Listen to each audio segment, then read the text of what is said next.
PodCastle, episode 932 for Tuesday the 24th of February 2026.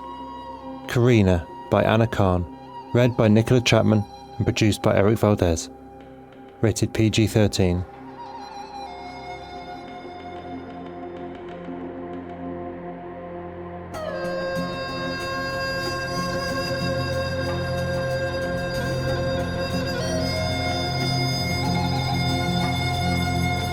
Good morning, good day, good afternoon and good evening, and welcome to PodCastle, the flying castle of fantasy fiction. I'm your host, Matt Dovey, and it is my privilege to present for your enjoyment Carina by Anna Kahn, narrated by Nicola Chapman. This story is a PodCastle original, and a wildly original one at that, and it is dense and chewy and delightful like a bar of fantasy fiction nougat, and how about I shut up now and let you hear it instead. Anna Kahn is a Manchester-based writer. They've been a Barbican young poet, a member of the Roundhouse Collective and Roundhouse Slam finalist, and a London Library emerging writer. They've gigged everywhere from tiny pubs to literary festivals to music festival main stages, and their work has featured in publications like Nature, Tractor Beam and The Rumpus. Nicola Chapman has worked professionally as an actress for over 30 years in TV, film, radio and internet. Her voiceover experience includes TV and radio advertising, singing jingles, film dubbing and synchronization, training videos, corporate films, animation, video games and interactive voice response for telephone menus. She spends most of her time running her voiceover business, Aufstimme, which sources and provides translations, subtitles and voiceovers in over 40 languages. She has been known to write a story or two, purely for her own enjoyment, but she loves bringing other people's stories to life in the studio. When not working, reading or playing with her cat, Nicola can often be found up to her elbows in flour, trying to make the perfect brioche. This may take a while. And now pay attention, for our tale is about to begin, and you're only crossing paths with it briefly.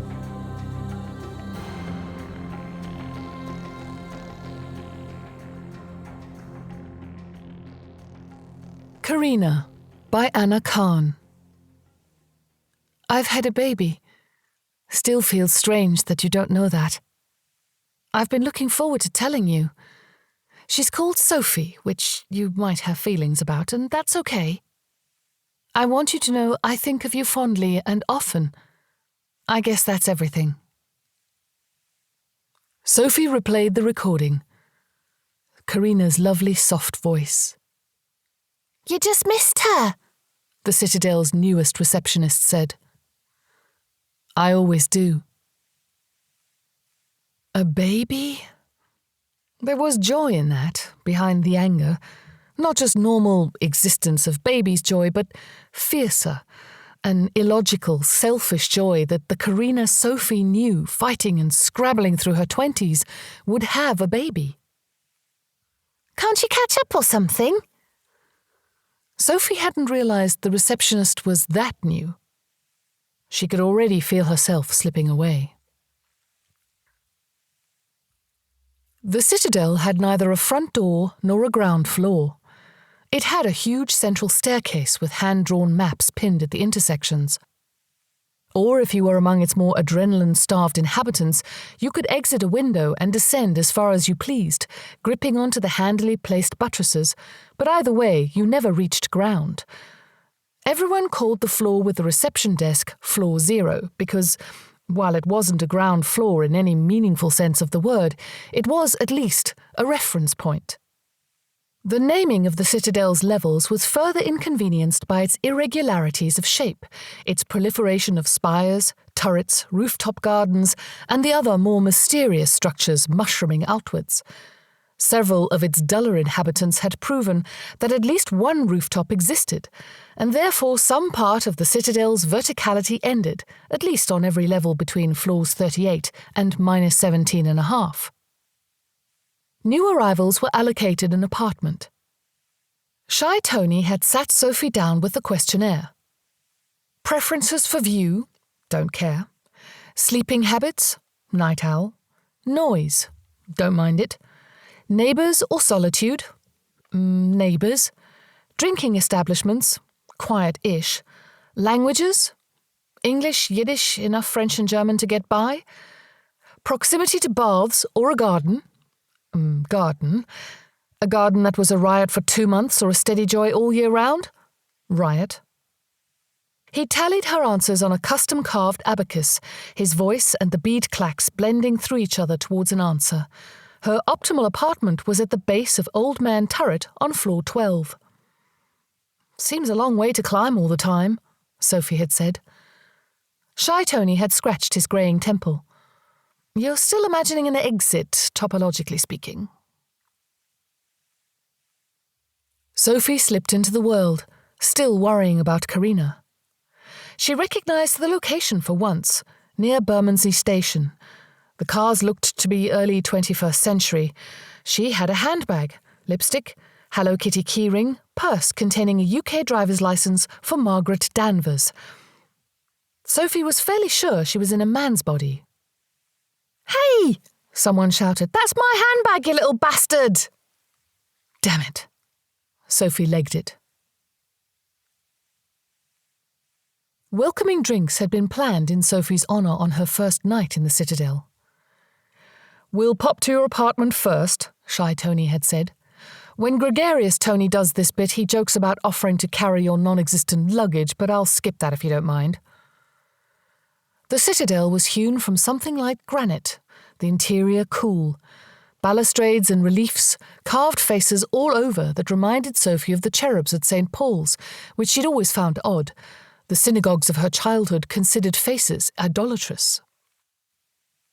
"The pantries replenish daily," Shy Tony said, out of breath by floor 3.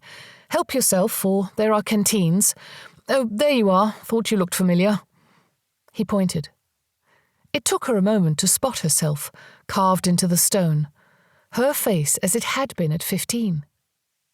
She tripped, catching up to Shy Tony. "Is everyone carved into this place?" "Difficult to know. There's lots of place."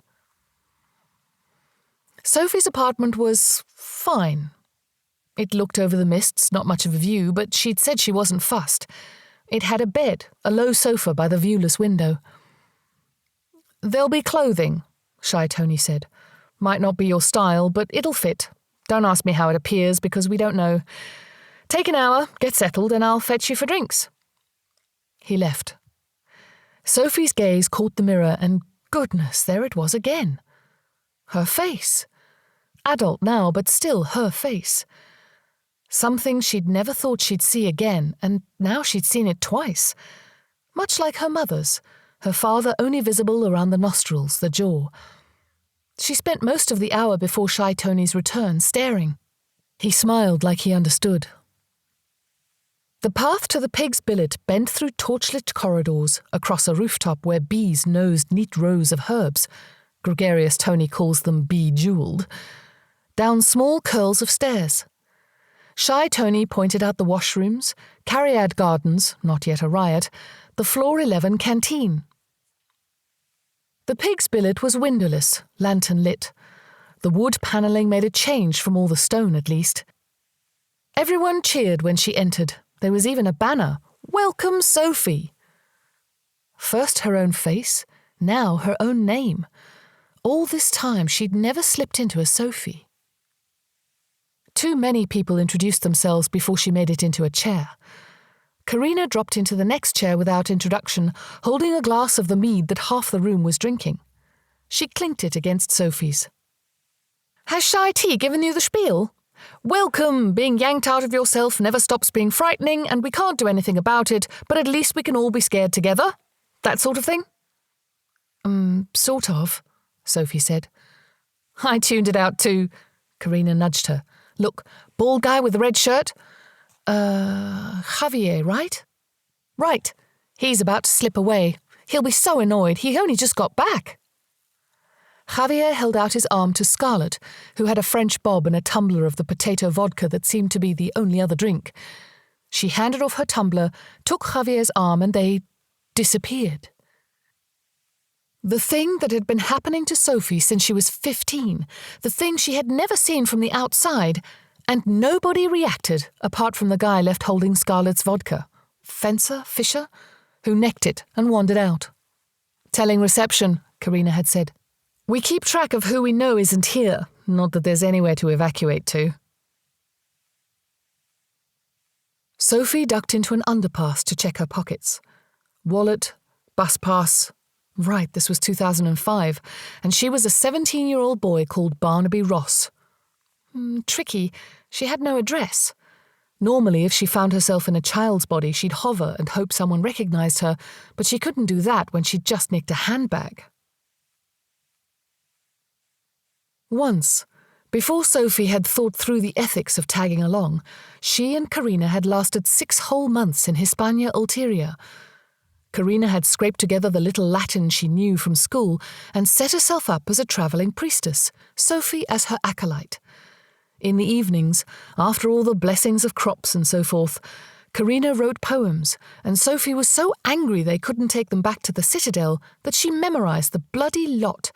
Carina with the wineskin and the wax tablets, while Sophie paced and recited, Carina offering occasional corrections. It was a good 6 months. The palate comfortable, the wine drinkable. Sophie learned to like fried dormice. It was only years after they'd slipped back into the citadel, Sophie reciting over potato vodka, that Carina had admitted what Sophie had memorised was often not what the poems had said. "You were my editor," she'd said. "If you remember something better than what I wrote, I let you." Sophie had cried, not entirely sure why. "I thought I had them," she kept saying. "I thought I had them." And no amount of Carina saying, you did, had compensated the loss. Since Sophie didn't know where Barnaby Ross called home, she walked to St. Paul's Cathedral, her habit whenever possible. By her birth, the cathedral had been rebuilt 5 times. In her slipping, she'd seen 3 of the previous versions, and Scarlet O'Bollocks, as everyone except Javier called her behind her back, claimed to have seen the next 2. This version, though, the Reformation one, was what Sophie considered the real one. The Portland stone, the crypt mosaics laid by female prisoners, the gold set into the ceiling at an angle because that's how you make it glister. A priest up a stepladder filled imitation candles with oil. Another at the font invited all present to say, if they could, in their own language, the Lord's Prayer. "This hour for those who keep us safe, by which we mean the law." A third approached her, old, quiet, saying, "I hope you're enjoying your time here," in a voice that meant Jesus or tourism. Sophie had met this priest before, when she'd been in another body, when he'd been even older. In telling him she had found the space strange that time, she'd mentioned she was Jewish, and he'd assumed she believed. This time, she pretended not to speak English. He found someone else to bother soon enough, a tattooed woman with a little daughter, both gazing up at the bust of John Donne. Almost everyone in the citadel would prefer to be able to stay consistently in one place. There were those who thought meditation might lead to said ability, for which there was some evidence. Those who insisted it was diet, little evidence. And those who thought some kind of mechanism within the citadel itself would solve the whole problem if discovered. No evidence yet, but this didn't sound unsensible, given everything. But this was not the important distinction. The important distinction was that some people, like Sophie, wanted to stay in here, and some people, like Carina, wanted to stay out there. The 2 of them had spent years hashing arguments for and against. "It's unethical," Sophie might say during a kitchen shift, halfway through the 30 onions she was slicing, while Helen O'Dillon nodded vigorously over the mushrooms. "We don't know what happens to the people we slip into." "What's happened to us isn't ethical either," Carina would say, as they sat by candlelight, darning clothes they liked well enough that they didn't want the citadel to replace them. "If we stop, we're imprisoned." "They aren't our bodies," Sophie would say in the pig's billet, hunched over the new backgammon set Scarlett had carved. "If it's us or them," Carina would say, sunning herself in the garden most equidistant between their 2 apartments, "I'm looking out for us," at which point Javier would high-five her. "We wouldn't get to pick our lives," Sophie would try. "They'd have been too shaped by someone else." "We didn't pick these either," Carina would shoot back. Sophie ditched the handbag so she could wander into A&E at St. Thomas, all these blasted saints, and tell the intake admin she didn't know who she was. Not ideal, too much attention, the possibility of Margaret Danvers recognizing her thief in the paper, but someone else could figure out where she was meant to be, and she needn't feign any knowledge. She spent 7 weeks as Barnaby Ross, pretending to have lost his memory. He had a sister, who was sweet, and a Saturday job, which was fine. Sophie could flog bread to posh Gates. She improved his room decor and odour, his social standing and his aftershave, but avoided his driving lessons in case he found himself back in his body on a dual carriageway. The hovering anxiety of his loved ones, hoping for this or that memory to resurface. She felt guilty, yes, for lying, but what else could she do? At first, Sophie had assumed she and Carina were out of sync. It happened. She hadn't seen Javier in Christ knows how long, and she'd been unfortunately well aligned with Scarlett for months. When she'd mentioned this to Scarlett, the lack of sync with Carina, not the lack of luck in seeing so much of Scarlett, Scarlett had rolled her eyes. "What?" Sophie had said. They were at the toes of the leftmost of the 2 spires that looked like legs, sitting on the window ledge so Scarlett could play a fishing line into the mist. "You're not out of sync," Scarlett had said. "She's here less." Sophie had tried to persuade her nervous system that sitting here was not materially different from sitting on a chair. How? Scarlett had reeled in, cast out. "Rumour is she's been cooking something up." She'd have said, "Check the logs if you want to." Sophie had done so, stared at the ledger. Her own longest stint in one body had been that 6 months as Carina's acolyte, but Carina had been gone a year and a half, back 3 days, gone for another 2 years. No wonder Sophie hadn't seen her. Carina, what have you done? Sophie winked into her own body in the arrival room. Muted lights, a sick bucket next to each chair. Goodbye, Barnaby Ross. Fencer was on duty. He held Sophie's hair while she vomited everything that had been in her stomach when she'd last been in the Citadel. "Rough one." A young man winked in, breathing hard, cataloguing. Clearly, he didn't recognise arrivals.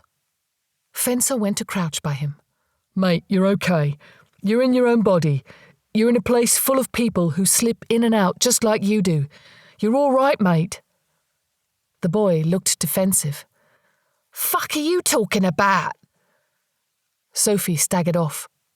She hated her own shifts as warden.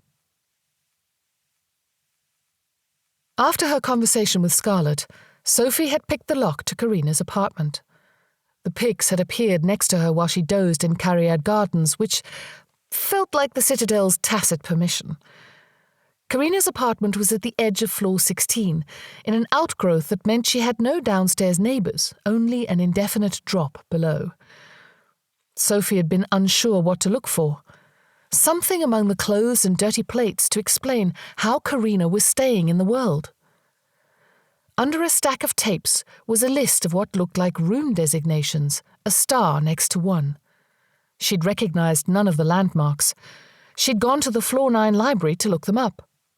Gregarious Tony had made her put on gloves before she touched the hand-stitched volumes of maps. "We need them to last, my darling. What are you after?" "Just interested." He'd looked around the open, airy space for other visitors and, on finding none, leaned in. "You can tell, GT.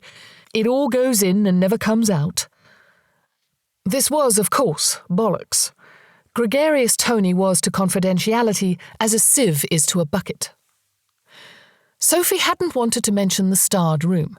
She went for one near it on the list.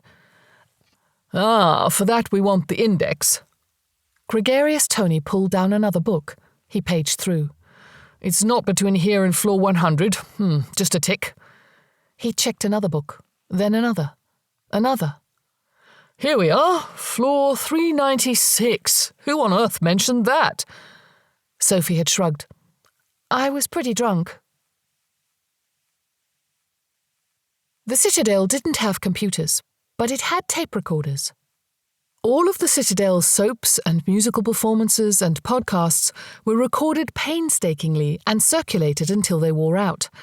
Sophie and Carina always left each other recordings in their cubbyholes at the reception desk. No message from Carina this time. Sophie checked in, the new receptionist no longer looking so new. She started the climb, touching her face to reassure herself that Barnaby Ross's acne really was gone. Her teenage face just below floor 4. Roses in Cariad Gardens. Several people Sophie didn't know going up and going down. They seemed to have a purpose she didn't feel. The whirls of daffodils Javier had painted on her apartment door. Carina was on Sophie's bed. She launched into Sophie's arms. "Hi, hello, finally!" Sophie had dithered for days before exploring floor 396. A wall collapsed on floor 15, and Sophie was the third-person fencer saw after discovering this, thus requiring her presence on his emergency committee with Scarlett and Nadira and Helen O'Dillon. Then Cherie Gardens wanted weeding. Where did the weeds even blow in from? That's what Sophie wanted to know. Then she had scripts to edit for The Family That Roars with Ghosts, the Citadel's longest-running soap, plus a cameo as a drunken aunt revealing that an illegitimate second cousin was inadvertently shagging his own half-sister. Honestly, how did gregarious Tony think of this stuff? But there had come a clear day, and a pair of stout new boots in her wardrobe. She'd taken the hint. The highest she'd ever climbed had been floor 56, where Scarlett O'Bollocks had insisted a helter-skelter encircled 7 floors of the central staircase. Sophie and Carina had made a day of it. They hadn't expected to find anything. They'd wanted to be away, to get giggly on Fence's experimental plum wine, their only audience the succession of carved faces. But there it was, a tunnel. Carina had muttered about broken necks. For once, Sophie hadn't hesitated. She'd launched herself before Carina could react, laughed wild all the way down, come to a smooth stop on floor 49. Gregarious T had been knocked. 7 blasted maps will need redoing. Which room did it come out into? How can you not know? Up and up, carved faces watching. Sophie spotted Nadira's face. She made a note of the floor number and then realized she'd have to admit being here to tell Nadira. The stone grew lighter and softer, a conversion so slow it took a while to notice. Her footsteps dulled, the faces blurred. The grotto of sparkling tortoiseshells did what it said on the tin, rock face carved into rounds and the rounds set with hexagons. Sophie rubbed a sleeve through the dust to confirm everything sparkled. The starred room was a nearby apartment, except it wasn't an apartment. It looked like a blacksmith's workshop. No, the tools were tiny, and there were ring blanks on the worktop, a silversmith's. It had also been thoroughly tossed. She'd sifted the disruption, trying to borrow Carina's eyes, not knowing what was needed. Carina wouldn't answer any questions. "I can't stay long," she said. "I have to isolate when I come back so she doesn't do anything inconvenient, you know?" "Who?" "It doesn't matter. She won't be a problem anymore because I'm not coming back." "Wait," Sophie said. "Have you been slipping into the same woman every time?" "Here." Carina passed Sophie a necklace, an amulet, a little twisty metal thing on a silver chain. "It's taken this long to find a third. Javier's got the second. We found them together. You can come with." "Carina, I know you've said you wouldn't stay in the world, but it was hypothetical then." "Carina." Carina shoved papers at Sophie. "I'll be Rosemary Tallis, husband Keith. Don't blame me, blame the ironclad prenup. I've reached 2005, so if it's after that, I'll be me and not her. My current address is here, and a self-portrait, and my tattoos. I take Sophie, my Sophie, to St. Paul's Cathedral every year, June 1st. We sit under John Donne." Sophie glanced through the drawings. "I've seen you, talking to a priest. I've often wondered if you were there. I know you like to visit. I'm going now. You can't tag along in case you end up in Sophie's body. I'm sorry. She's beautiful, Soph. The most perfect thing. But Carina was gone. Carina was confident she'd be Rosemary Tallis indefinitely. Confident enough to give birth? Where was the real Rosemary Tallis? Oh, Carina, what have you done? Sophie had last seen Carina at a ball. The Citadel threw them sometimes. When inhabitants found strange finery in their wardrobes, negotiations would commence between the Citadel's various loosely pieced-together bands. Attendance was not exactly mandatory, but those who skipped too many might find only strange finery in their wardrobes. Locations varied. There was a rooftop bandstand on floor -8, perfect for summer, or the Flint Ballroom on floor 14, which glittered in candlelight even if the acoustics were for shit, or the plain ballroom on floor 7, which glittered not at all, but where sound soared as though the singer were whispering in each dancer's ear.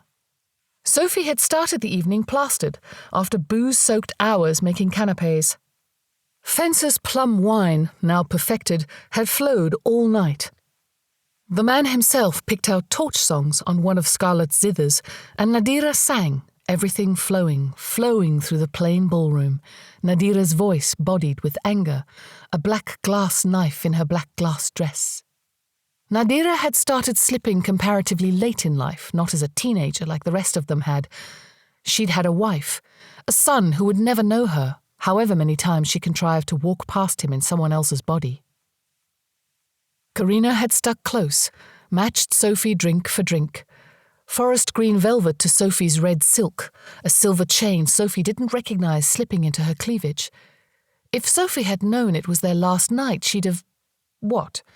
Drunk less? Hugged more? Danced every song? Sat at Javier's easel for one last caricature? Carina had known, hadn't she? Why hadn't she made Sophie do those things? She wanted to get rid of the amulet. She wanted to put it on, chase after Carina if such a thing were possible, argue until she saw reason. She wanted to hand it to someone or other and make it everyone's problem. Instead, she wrapped it in some knickers and put the knickers inside a skirt with socks underneath like she'd stepped out of the lot. She tucked Carina's papers into one of Gregarious Tony's scripts, the paper similar enough, and placed it in the box third from the bottom of her pile. Down to the floor -2 library, the grimly lit shoebox that housed the indexes. Empty, as usual. Several Rosemarys were listed in the Citadel's inhabitant index, none of whom had the right tattoos, but no Rosemary Tallis. Sophie couldn't decide if it was worse for Rosemary Tallis to be here, where someone could explain, or somewhere else. Worst was the idea she might still be in her body. Sophie worked so hard to leave as small a footprint as she could on the body she was dragged into, accepting that unless she conceived in the Citadel, inadvisable, she would only ever give birth if she slipped in at the most perfect, most terrible moment. Carina had just sidestepped that. Named the sidestep Sophie. Could Sophie forgive that? Gregarious Tony waltzed in and saw her. "Sweetest of cherubim, welcome back. Scarlett's been butchering my scripts." "Hi, GT." Sophie half rose for air kisses, right, left, right. "More indices? Carina got back today. Is this related?" "Is she?" Sophie said. Didn't seem sensible to admit she'd seen Carina until she decided what to do. "Be like that, then." His voice was airy in such a way as to convey that he expected the listener to maintain the fiction that he was joking while understanding they had offended him. "GT, no," Gregarious Tony said. "Don't mind me, I was just after an auger." He rummaged pointedly in the cupboards. Sophie tried to think what she could offer to make him less upset. Asking was good, wasn't it? Librarians liked to be asked things. She thought of the silversmith's tools in the apartment turned workshop. When was the last time we had any jewellers?" She thought she sounded innocent enough until Gregarious Tony stopped rummaging. "Carina has found a locket?" Shy Tony suspected, but without evidence. Sophie blinked. "Damn it, Sophie, I have evening plans. You couldn't have told Shy Tony? I could have failed to answer my door when he knocked, the bore. Not that he'd ask me to join his committee. This is his sort of thing. You really should have told him." "I didn't tell you." Gregarious Tony was out of the door. "Come along!" The Citadel's next new arrival after Sophie had turned out to look like, without being, Sophie's favourite cousin. Sophie had escaped the welcome drinks to a balcony, angry at the boy for not being her cousin, at herself for the unfairness of her anger, at everyone in the pig's billet toasting what little was left of their lives, and at everyone who didn't even know there was a pig's billet filled with such a pathetic lack. Carina had followed her out. She'd sat at Sophie's feet, stretched out her legs. She had gently, with a grasp so light that Sophie's slightest movement would break it, wrapped her fingers round Sophie's ankle. Sophie's instinct had been to hit, to kick, to hiss, "Fuck off!" She had focused until that spider-silk grip felt less like restriction and more like a person on the other side, waiting for her, with her. Gregarious Tony towed Sophie to his library, snagging Nadira en route, for an emergency procedures book. Not the everyday one, older, dustier. He waltzed them through back corridors, neatly avoiding everyone he didn't want on a committee. Eventually they found Shy Tony doing something to some beehives with Helen O'Dillon. "That's 5, Gregarious Tony said. "We now constitute an emergency committee." Helen O'Dillon's apartment was closest. It smelled overwhelmingly of peppermint. Helen had a knitting project on every available surface. GT paged through procedures. Lockets, here we go. Oh goody, a list. Question 1. Sophie, where might Carina have found the locket? Sparkling tortoise shells, perhaps? Floor 396? Sophie shrugged. An apartment nearby, maybe. Christ, Helen O'Dillon murmured. That's a distance record. I'll sort the clean-up, Nadira said. Gregarious T flashed a thumbs up. Thank you, darling. Next, does anyone else know or have possession of any other locket? Is Carina in trouble? Sophie said. Not if it's melted down. But she has a daughter. Thick silence. Like treacle, like grave dirt after rain. The idiot, Nadira said. Gregarious T sighed. Let's try to go in order. Let's not, Sophie said. Let's explain. Carina, cackling at Sophie's joke, hands flapping. Stop, I'll wet myself. Sophie's satisfaction at the near urination, the knowing what to say.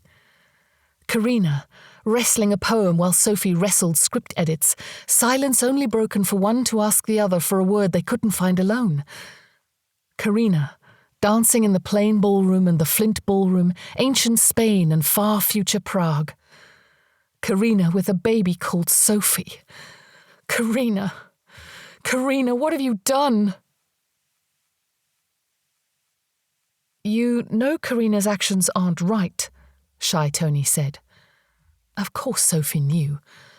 But her daughter... Birthed using someone else's body, Nadira bit out, her voice as fierce as it had ever been on stage. Shy Tony took Sophie's hand. When we don't have a choice, there's not a lot we can do, ethically speaking. The locket creates a choice. What's happened to us isn't ethical, Sophie said, Carina's words strange in her mouth.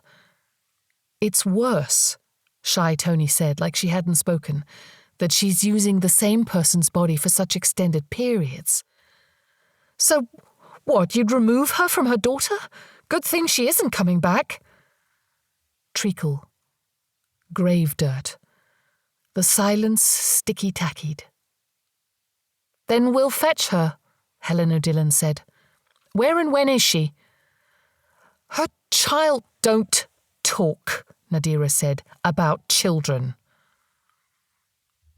The list, Gregarious Tony said. Does anyone else know or have possession of any other locket? Javier's got the other one, Sophie said, semi-misdirection. Oh, bugger. She backed up fast and sharp, so nobody could join as she slipped. Sophie's first slips were an array of calamities, but Carina said she'd always found it easy. One of nature's mimics, one of those plants whose leaves resemble whatever environment surrounds them. Sophie slipped into Lily Herschel, 56, Paris, 1947. She was travelling blessedly alone, with a written itinerary and enough money to get on with. She talked to as few people as possible in her 2 days as Lily. Mostly she stared out of train windows. The least she could do was get Lily's body where it was meant to be when, please don't be if, Lily returned to it. Carina or Rosemary couldn't both win. It seemed obvious to Sophie that Carina should lose, and yet... Sophie's first visit to St. Paul's had been her last day in her own body. Sophie had not been exactly secure in that body, its sudden production of breasts and hair and sweat that smelt, but she'd expected to remain in it, not that that stopped her slipping out to smoke. Youthful doublethink, you will live forever, you will never grow old. She'd returned to hear the guide explain that the carved faces were real London youths. She'd gazed at 1600s children looking just like today's children, until came a yank she didn't yet recognise, and she was elsewhere, her body no longer hers and everything afraid. Sophie winked into arrivals opposite Fencer. Scarlett glanced up from her whittling. "I'm supposed to let GT know when you're back." "Give me 5," Sophie said. "I shouldn't," Scarlett said, but Fencer began to emit a mesmerising variety of fluids. Sophie got out while she could. She took all the shortcuts she knew to her apartment at a hobbling run. Shouldn't have listened to Shy Tony about the distance from floor 0. Her cupboards had been tossed, but her papers were still in their boxes. She grabbed the 3rd box from the bottom. Footsteps. Helen O'Dillon's voice. "Sophie?" Not enough time to find Carina's papers. Sophie still wasn't sure of the right thing to do. But she tossed the box out the window anyway, to butterfly down past the endless floors of the Citadel. She tossed the rest of her boxes with it, all her words falling open. "Hi, Helen, I'm in here."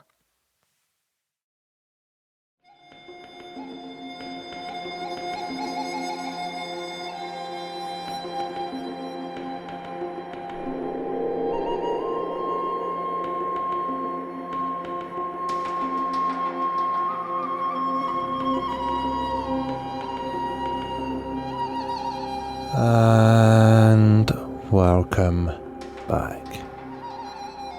That was Carina by Anna Kahn, and if you enjoyed that, then I do believe I spotted their Insta at Anna Carla Badger, which has snippets and mentions of stories in Nature, Nightshade and others, though of course Instagram is a pain in the arse and doesn't make links easy, so consider those posts as more sort of clues on a treasure map to track down the actual stories.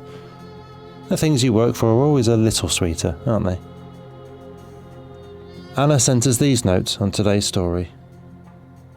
In Carina, I was trying to capture the thing that happens when the close communities of your early 20s fade and fragment, until at some point the people you used to drink with every weekend appear in your life mostly as a succession of voice notes.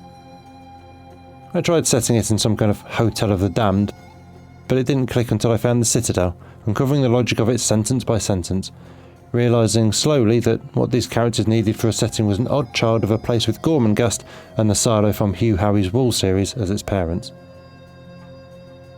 The story was vastly improved by feedback from Manchester's speculative fiction writers, with particular thanks to Rob Prescott for all the rounds of heated debate with me about buttresses and naming conventions for floors. Thank you, Anna, for the thoughts and the story. This was one of those wonderful stories that made me feel very stupid indeed, where I got to the end having been absolutely enthralled and with no idea what I could say about it, dimly aware of how much cleverness is going on beneath its surface, but, alas, with only this dull, unlimited brain to try and grasp for it, like a toddler splashing at the surface of the sea, vainly trying to clutch at the wonders below. I did at least pick up on the Gormenghast vibes. I grew up in an era of British spec fiction where everything was influenced by that old castle, so it is sunk deep in my bones, and I love the vibe of it here as much as I do anywhere. It has left many thoughts rattling around this largely empty head of mine, though. About how we drift apart as we finally grow up, a process that lasts well into your 20s these days, certainly in the UK. About how the people who were so precious and vital to us at one age might be bad for us at another. About how that growing up involves so much reinvention as a different person, sometimes conscious and forced, sometimes an accident of circumstance, and how sometimes that reinvention is a deliberate lie about who you are. And is that morally wrong? Or is that a necessary act in being able to define yourself, rather than being defined by a past you weren't fully in control of? Is that not a lesser moral wrong than those people who police us to stay who we are and how we are, stultify us and cut us off from growth and new possibility? Is that because they are afraid to do the work of growing and changing, because there is no library of instructions, no prior guidance, only the risk and adventure of finding out your own path? The more I write here, the more I find layers and layers all the way down in this one, not unlike the castle itself. I think it's one that might reward another read or listen, and see what other thoughts you might find yourself slipping into.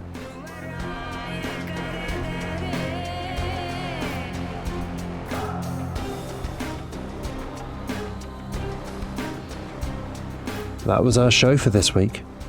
On behalf of everyone at PodCastle, your co-editors Renini Kamamia and Devon Martin, assistant editor Caitlin Zavanovich, audio engineer Eric Valdes, and our many wonderful first readers Andrew Cahoe, Balawan Conte, Craig Jackson, Amalia Harrington, Habiba DeCubo, Julia Patt, Kieran Corsini, Tania Barry, Tava Nova, Tierney Bailey, Zeev Witties, and myself, Matt Dovey. Thank you for letting us share another story with you. PodCastle has long survived on donations alone, and even though there's ads now, subscribing through our Patreon remains the best way to ensure we can keep bringing you one story told well. And if you subscribe at the $7 tier, you can get rid of the ads again. So if you'd like to support what we and the rest of Escape Artists do, please join our Patreon at patreon.com/EAPodcasts through your browser to avoid paying the App Store fees. Prefer another method? There are details for supporting us via Twitch, Amazon Prime, Ko-fi and PayPal on escapeartist.net. Or you can reach out directly by email at donations@escapeartist.net with any questions and someone will get back to you. The legal bit. PodCastle is part of the Escape Artists Foundation, a 501c3 non-profit, and this episode is distributed under the Creative Commons Attribution, Non-Commercial, No Derivatives 4.0 International License. That means you can share it, and please do, but you cannot sell it and you cannot change it.